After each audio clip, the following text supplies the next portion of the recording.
Bonjour tout le monde et bienvenue dans ce retour de film numéro 3. Et oui, j'ai changé mon format de cadre. Vous avez vu, je suis passé à l'horizontale. Bref, donc nous sommes ici pour parler de Ben is Back. Ben is Back. Ben est de retour. Je ne sais pas pourquoi j'ai envie de l'appeler Benoît. Ben est de retour, réalisé par Peter Hedges avec Julia Roberts, Lucas Hedges, qui est sans doute, je suppose, de la famille du réalisateur, soit son fils, soit autre chose. Je vous avoue que je ne me suis pas renseigné du tout. Et Catherine Newton, pour ceux que j'ai notés en tout cas, évidemment il y en a d'autres. Alors, qu'est-ce que c'est le film? Eh ben le film parle de Holly, donc une mère jouée par Julia Roberts, qui est mariée avec un homme qui s'appelle Neil, qui est de couleur noire, avec qui ils ont deux enfants, de très jeunes enfants, puisqu'il doit avoir aux alentours de 5 et 6 ans, hein, pas plus. Mais elle a également deux autres enfants d'un autre mariage, deux enfants blancs cette fois-ci, une jeune fille, Ivy, et également un jeune adulte, Ben, qui leur rend visite, une visite très inattendue après être sorti de désintoxication. Voilà. Donc je ne savais pas de quoi parlait le film avant d'aller le voir, j'en avais aucune idée, j'avais regardé ni les bandes annonces, ni rien du tout, absolument rien, je n'étais au courant de rien du tout. Et ça a marché, le film est très bien. Je me demande limite si c'est pas mieux que j'arrête la vidéo là. Non, je rigole. Mais le film est vraiment très bien. Enfin, j'ai passé un très bon moment devant la salle, vraiment. Je vais pas le dire que je le mettrai forcément dans mes... si je fais un récapitulatif à la fin de l'année, si bien sûr je continue cette chaîne, mais je pense pas qu'il soit non plus dans les top 10 des meilleurs films que j'ai vus cette année, encore que, hein, il y en a plein qui arrivent. Mais du mois de janvier, je pense que c'est mon préféré pour l'instant. Parce que franchement, très très bien. Très très très bien. Les acteurs sont, c'est ce que j'ai noté. J'ai pas mis que les acteurs étaient excellents, j'ai mis qu'ils étaient justes. Les acteurs sont justes. Ils en font à la fois trop et pas assez en fait, mais c'est correct. Les acteurs, encore une fois, je répète que je l'ai vu en version originale sous-titrée, je le précise, mais les acteurs font vraiment bien le travail, et s'ils sont vraiment dans la bonne émotion au bon moment. J'ai trouvé. S'il y a des moments qui peuvent peut-être déranger, ça reste logique. Par exemple, là, on pourra se dire, ah, mais il joue pas très très bien. C'est pas grave, ça reste logique. Il sort de désintox. Quelqu'un qui est en désintox, enfin voilà quoi, il sort de machin, il est resté addict pendant des mois, forcément qu'il il est pas tout beau quoi. Donc il a du mal à s'exprimer, enfin bref. Mais le film là-dessus est très bien, je regarde vite fait mes notes. Alors oui, alors le film, pourquoi le film est très bien? Parce que là où sur mes deux précédentes vidéos, sur mes deux précédents retours de films, sur Bienvenue à Marwen et Le Chant du Loup, j'avais dit que je trouvais qu'il manquait un petit peu de caractérisation de personnages, qu'on nous présentait des personnages, mais qu'il manquait quand même un peu quelque chose. Et bah dans ce film-là, c'est corrigé, c'est très bien. On n'a pas besoin non plus d'en faire plus que ce qui est montré à l'écran, encore une fois, le film reste très juste. Il est droit, enfin il est pas parfait bien évidemment, mais il est très très juste. C'est le mot en fait, je trouve. Je trouve que le film est juste. Les personnages sont développés, mais vraiment ce qu'il faut. On a leur personnalité, on a leur caractère, on a ce qui les définit, et plus important, c'est une famille. C'est une famille, donc ça crée en nous de l'empathie. Ça crée en nous un sentiment d'empathie qui est très très fort, parce que bah je sais pas, si on a d'entre vous qui n'aiment pas leur famille, bah j'en suis désolé pour vous, mais moi ce n'est pas le cas. Et donc je me dis que si j'étais à la place tout simplement de ces gens et que je voyais, j'ai pas de grand frère, hein, mais que je vois un grand frère que j'aime bien revenir de désintox, que j'ai pas vu pendant des mois, parce que je pense qu'il est parti pendant des mois, euh, forcément ça me mettrait heureux, mais à la fois j'aurais peur qu'il fasse une connerie. Et à ce propos, j'y viens. Au défaut principal du film, c'est que il y a beaucoup de choses qui sont introduites mais pas expliquées. Par exemple, vous voyez, là je viens d'hésiter, parce qu'en fait je ne sais pas combien de temps il est resté en désintox. Et il a pas fini.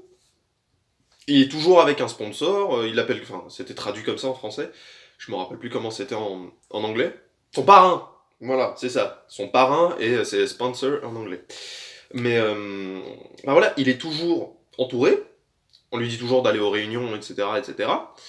Mais mais il y a beaucoup de choses voilà qui sont pas expliquées. C'est ce que j'ai noté, par exemple, Neil, le mari actuel de Holly, n'est pas le père de Ben. ni de Ivy, voilà, parce ils sont tous les deux blancs, voilà, c'est des enfants d'un autre mariage, et ce père-là, justement, n'apparaît jamais dans le film. Il y a un moment où on peut supposer que Holly lui téléphone, et on peut penser du coup que c'est lui, et qu'ils ont encore une relation cordiale, mais c'est tout, on sait pas son nom, on sait pas où il vit, on sait pas quelles sont ses relations, enfin, on sait que les relations avec son fils sont vraiment très compliquées, mais on sait jamais vraiment pourquoi.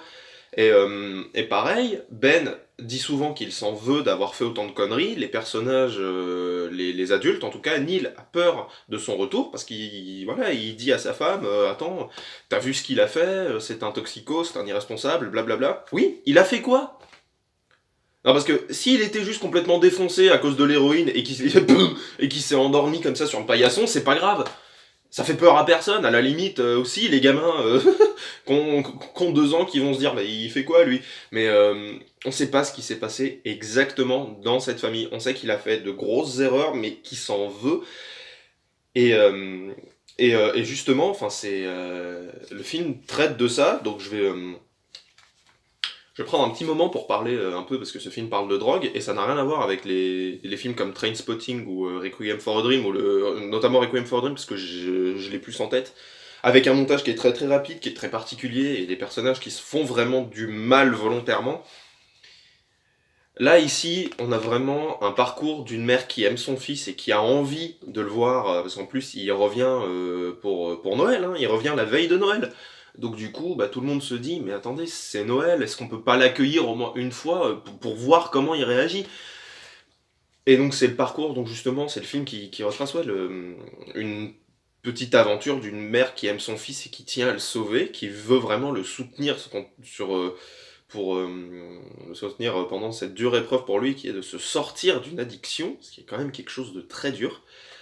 Et, euh, et on a également voilà, Ben qui essaye pas de réparer le mal qu'il a fait, mais d'avancer malgré ce qu'il a fait. Mais encore une fois, on sait pas vraiment ce qu'il a fait. Il y a deux, trois trucs, il y a une chose vraiment qui va te rester en mémoire, mais c'est tout. Après, tu sais pas exactement ce qu'ils ont fait. Tu le sais pas vraiment. Alors la drogue, fameux sujet, je fais une petite parenthèse parce que il y a des moments en fait dans le film qui sont vraiment très très durs, qui sont très douloureux pour le personnage, et je pense que c'est vraiment comme ça pour des gens qui essayent de sortir d'une addiction, notamment à la drogue, hein, parce que je pense que c'est la drogue, l'alcool, voilà, c'est des addictions qui sont vraiment très très dures à combattre. Et enfin voilà, ces personnages-là se heurtent souvent à de l'incompréhension, je dirais. Vraiment, c'est une incompréhension, parce que beaucoup de personnages vont lui dire mais t'es qu'un toxico. T'es qu'un toxico, voilà tout ce que tu es. Et les gars, il a pas toujours été toxico. Alors, ce que je vais dire, ça reste mon avis. Vous avez complètement le droit de ne pas être d'accord avec moi, ce que je comprendrais. Moi, j'ai eu aucun proche autour de moi qui a été atteint par ce genre de choses. Donc, je ne sais pas ce que c'est que d'avoir quelqu'un qui sort de désintox et qui est très malheureux à cause de ça et qui souffre beaucoup. Parce que les seules choses qu'il demande, c'est d'avoir encore un peu d'héroïne, un peu de coke. Enfin voilà, c'est tout ce qu'il demande et il faut qu'il lutte contre ça. Je pense très sincèrement qu'aucun junkie toxico n'a souhaité tomber là-dedans. Voilà, on fait tous des expériences plus ou moins intelligentes. Il y a des gens qui étaient pas heureux dans leur vie, qui ont essayé et ça a mal tourné. Voilà. Mais pour ceux qui essayent de s'en sortir, je pense que c'est des gens qui ont besoin de soutien. Même s'ils ont fait des erreurs. Tout le monde fait des erreurs, encore une fois, hein. Mais quand tu es sur l'emprise de la drogue, tu n'es pas toi-même, comme quand tu es sur l'emprise de l'alcool, et quelqu'un qui se bat pour changer ça, c'est quelqu'un qui a besoin de soutien. Et donc quand dans le film, justement, il y a beaucoup de gens qui sont en train justement de l'insulter, vraiment de lui dire mais de toute façon tu n'es qu'un toxico, tu seras toujours un toxico, tu seras toujours dingue, tu seras toujours un connard, même pour parler vulgairement, pour dire des gros mots. Bah moi ça m'a fait mal, vraiment. J'ai réussi à m'attacher au personnage et ça m'a fait mal pour lui et du coup bah tout ça fonctionne bien pour moi. Je comprendrais si tout le monde n'est pas réceptif à l'ambiance du film. Puisqu'on en est dans l'ambiance, et bah parlons un peu de réalisation pendant qu'on y est. Alors le film il va jouer à fond le parti pris justement de retranscrire cette atmosphère réaliste par la réalisation. Il y a quelques plans séquences. Alors c'est pas déplacer les plans séquences comme dans Bienvenue à Marwen, hein, laquelle la caméra va pas partout. Enfin voilà, ce sont des plans séquences, mais c'est juste en fait pour le réalisme. Parce que le plan séquence a un rendu fidèle du temps, on a aussi beaucoup de caméras à épaules, donc t'as vraiment la sensation d'être au contact des personnages, et ça c'est très très très bien. On a également aussi à un moment en found footage, si vous savez pas ce que c'est que le found footage, si vous avez vu Paranormal Activity, bah c'est ça. Voilà, c'est un parti pris qui est de montrer le film à travers une vraie caméra, mais une caméra, genre une caméra embarquée, une caméra d'iPhone, et voilà, et tout le film dans l'idée est comme ça. Et donc à un moment comme ça, j'ai presque regretté qu'il n'y en ait pas d'autres, ou que celui-ci ne soit pas plus long. Qu'est-ce qu'il y a d'autre en film en found footage? J'en ai pas vu beaucoup. Le seul que j'ai vu c'est The Visit, de M. Night Shyamalan. Évidemment, évidemment. Ah, ça sent pas que j'ai envie d'en parler de Shyamalan. Dites-le moi dans les commentaires si j'en fais trop. Mais pardon. Mais voilà, sur Ben Is Back, en tout cas, la réalisation, il va à fond là-dedans. Qu'est-ce que j'ai noté? On va parler un peu de musique. Un peu de musique, parce qu'il y a un des personnages qui chante. Donc il y a un ou deux passages musicaux, dont un où le personnage chante, et il n'y a pas les sous-titres. Dans plusieurs films que j'ai vus, quand t'avais une chanson, on mettait quand même les sous-titres. Et là, ils y sont pas. Alors en soi, on s'en fout, parce que... Et encore, enfin, la scène, c'est vraiment une scène d'émotion qui va émouvoir nos personnages. Donc t'as plus l'impression que c'est parce que le personnage chante vraiment extrêmement bien. Enfin, c'est vraiment... enfin, magnifique, vraiment. Autant ce personnage est très joli, voilà, hein, cette jeune fille est très jolie, mais c'est vrai qu'elle chante très bien, je sais pas si c'est elle qui chante, mais en tout cas si c'est vraiment elle qui a chanté, elle chante vraiment, mais vraiment super bien.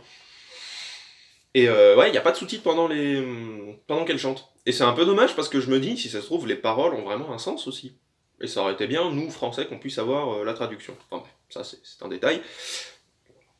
La musique est très bien. La musique du film qui est composée, alors c'est quelqu'un que je ne connais pas, donc si j'écorche son nom, voilà, j'ai l'impression d'être un prof. Alors si j'écorche son nom, je suis désolé. Deacon Inchleaf, si ça se prononce comme ça, je sais pas d'où il vient, je sais pas qui c'est ce gars, mais il a composé une bande-son qui va complètement avec le film. Encore une fois, j'allais dire qu'elle est pas mémorable, mais il y a un thème qui aurait pu me rester en tête, enfin, il y a des musiques qui fonctionnent, mais qui fonctionnent merveilleusement bien. Sérieusement, il y a des musiques qui fonctionnent très très bien. Et donc, pour finir cette vidéo, bah justement, la musique aurait pu rester dans ma mémoire. Donc là, on n'est plus dans l'analyse du film, c'est juste qu'en sortant du cinéma, vous savez, il y a des enceintes où ils passent de la musique. Et, et la musique qu'ils ont passée, c'était Now We Are Free, du film Gladiator. Et c'est une de mes musiques de film préférées. Donc c'est-à-dire qu'en fait, le film est fini, j'étais sous le coup de l'émotion, je me suis dit, ah, le thème c'était genre ti ti ti ti machin. Je commence à me rechanter le thème, et là j'entends ça. Donc le thème de Ben Is Back, il a fait au revoir, salut. Merci beaucoup le ciné de me mettre les musiques de Gladiator quand il n'y a pas de raison. Je crois que j'ai parlé de tout. Allez voir ce film, je pense que vous pouvez ne pas être déçus. C'est vraiment un bon film, c'est un film qui est très touchant. Et moi j'ai beaucoup apprécié, c'est un film qui change un peu des films que je vois d'habitude, et ça me fait plaisir d'aller voir ce genre de film. Et maintenant je fais une parenthèse pour vous dire quelque chose, à vous que je connais, et qui me suivez, ce qui est très gentil, si vous me suivez. Si un film vous ennuie, si un film ne vous intéresse pas, soit vous sortez de la salle discrètement, et vous avez honte après, parce qu'il y a des gens qui ont bossé sur ce film, même s'il vous plaît pas, soit vous écrasez, et vous faites avec. Arrêtez de sortir vos téléphones. S'il vous plaît. Il y avait quelqu'un à côté de moi, il n'arrêtait pas. À chaque fois que je tournais ma tête, même si la luminosité était au minimum, il était la tête sur son téléphone. J'ai horreur de ça. J'ai horreur de ça. Vraiment, je vous en supplie. Si un film ne vous plaît pas, juste sortez de la salle. Arrêtez d'utiliser vos téléphones tout le temps. Dans une salle de cinéma, c'est pénible. Vraiment, c'est pénible. Voilà, c'était le petit moment coup de gueule. Il y en aura, j'espère qu'il y en aura pas trop non plus, parce que c'est pas le but de la chaîne. Merci à tous d'avoir regardé ce retour de film numéro 3 sur Ben Is Back. Je suis très content, je suis très satisfait de ce film. Et je vous encourage à aller le voir. Voilà, merci beaucoup d'avoir regardé cette vidéo. Je vous souhaite une bonne journée, de l'amour de la pizza, du bon cinéma. Et on se voit très bientôt pour une prochaine vidéo. Salut tout le monde!